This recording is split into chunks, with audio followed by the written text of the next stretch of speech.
Breaker Broke 23. So today in this video we're just going to unbox one radio. This is a pretty cool rig. I actually like this.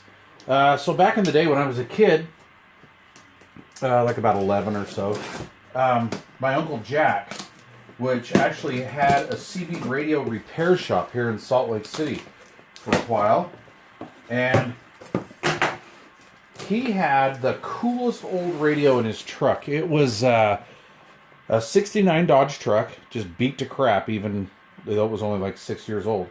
And he had a Cobra 29 in it, the 23 channel version, with a crystal pack and a little knob on the side.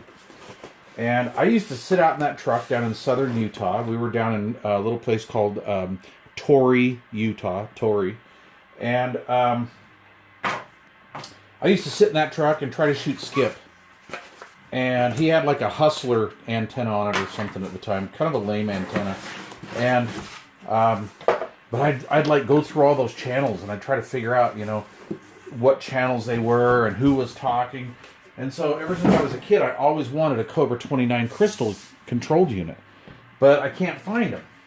So one day, up in Washington, I had a customer come to me, really nice guy, and he said, "Look, Mike, I got two radios. I got a Radio Shack TRC, I think it was a TRC 48 mobile. Anyway, the really cool sideband mobile with the black and silver faceplate.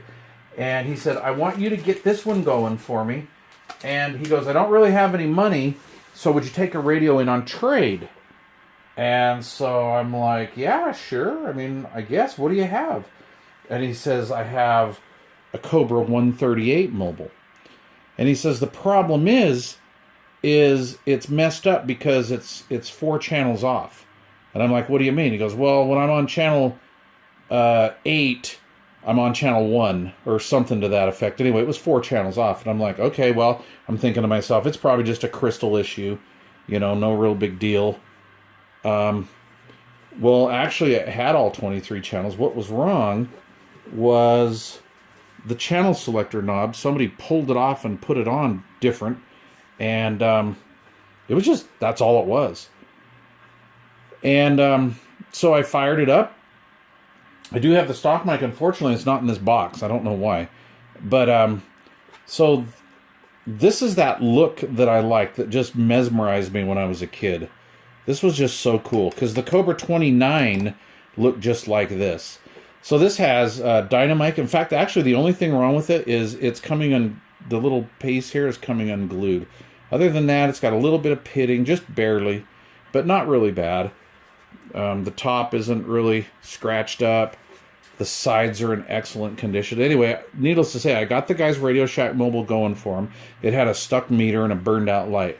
So I put a 5mm white LED in and fixed the meter. Well, fix the meter first, then put the LED in. And then I played with this. And this is really fun.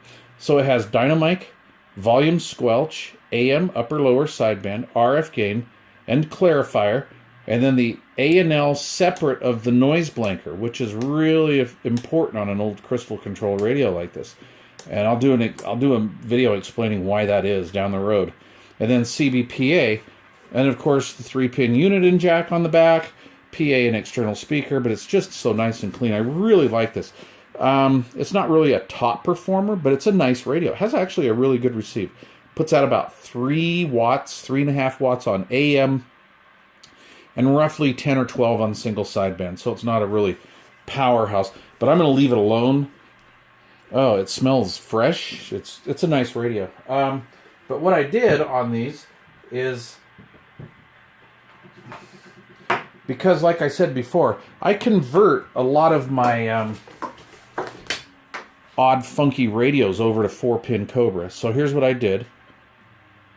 I used an old stock mic cord, and I've got a 1/4-inch jack here, and then I just converted it over to 4-pin Cobra. Pretty cool. Actually, now that I think about it, because I haven't seen this radio for a while, it's been packed up for a couple of years. What I did is, I remember the element in the old coffin mic was defective. It did not work. but the cord was perfect, and that's right. So that's why it has like the factory crimp and molding here. So I converted it over, you know, I chopped it, converted it over to 4-pin Cobra. Because if I remember right, this one only needs tip ring shield, so you can actually use a 3-wire D104 with it.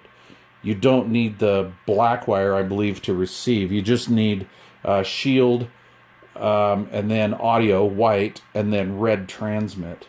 So I think it was like pin 1 is shield, 2's white, 3's red, 4 is open or black, depending on what you need. Anyway, cool, huh?